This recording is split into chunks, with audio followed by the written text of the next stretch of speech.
जय माता दी दोस्तों, आप सभी को मेरा नाम हिमांशु कुमार और मैं आप सभी के लिए फिर से एक नई कहानी लेकर आप सबके सामने उपस्थित हुआ हूँ। इस कहानी का नाम है भूतिया हवेली का रहस्य। तो चलिए बिना समय गवाए हुए वीडियो को शुरू करते हैं। कई बार कुछ जगहें सिर्फ पुरानी नहीं होती, वो श्रापित होती है। आज की कहानी एक ऐसी हवेली की है जो सालों से वीरान पड़ी है। रात को वहां से किसी की रोने की आवाज आती है और अगर कोई गलती से अंदर चला गया तो वापस नहीं आता। यह कहानी है आदित्य नाम की एक युवक की, जो सच्चाई जानने की जिद में उस हवेली के अंदर गया और फिर जो कुछ हुआ वो आज भी उसकी रूह कपा देती है। आदित्य शहर से अपने गांव छुट्टियों में आया था।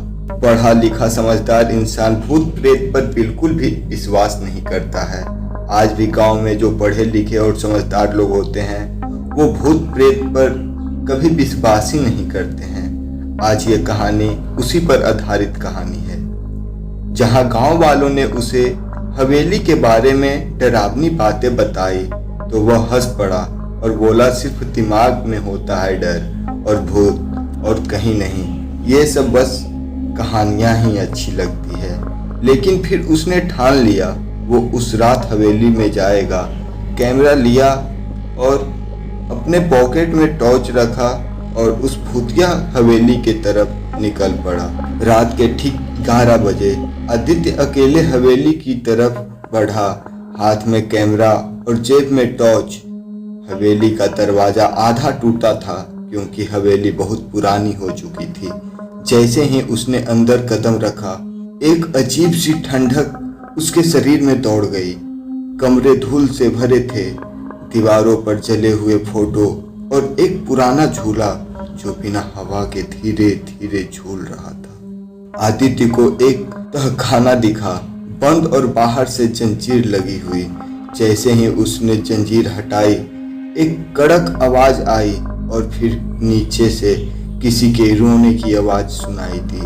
फिर भी वो रुका नहीं। कैमरा ऑन किया और नीचे उतरने लगा।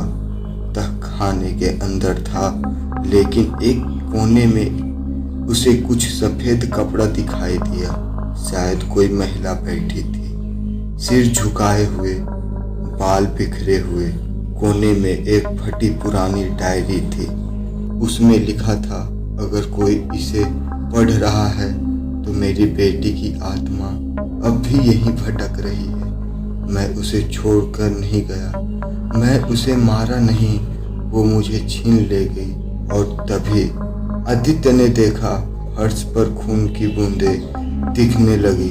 वो बूंद बूंद धीरे धीरे उसके पैरों की तरफ बढ़ रही थी, जैसे कोई अदृश्य आत्मा उसे छीनने की कोशिश कर रही हो। जैसे ही आदित्य ने कैमरे में तस्वीर खींची, उसमें एक महिला की परछाई आ गई। वो वहीं बैठी थी, लेकिन नंगी आंखों से दिखाई नहीं दी। अचानक उस महिला ने सिर उठाया।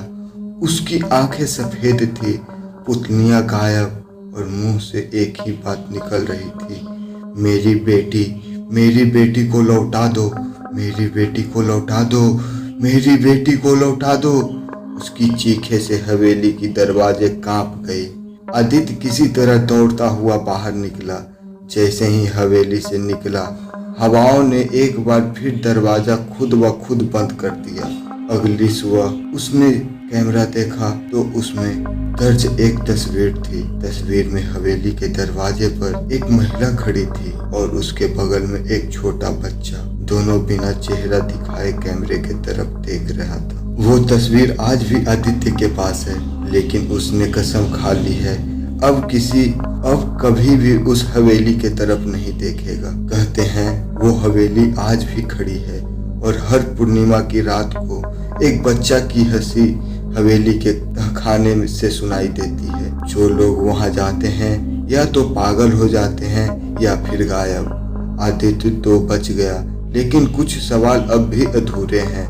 उस बच्चा का आत्मा आज भी किसे ढूंढ रही है और क्या कभी कोई उसे मुक्त कर पाएगा?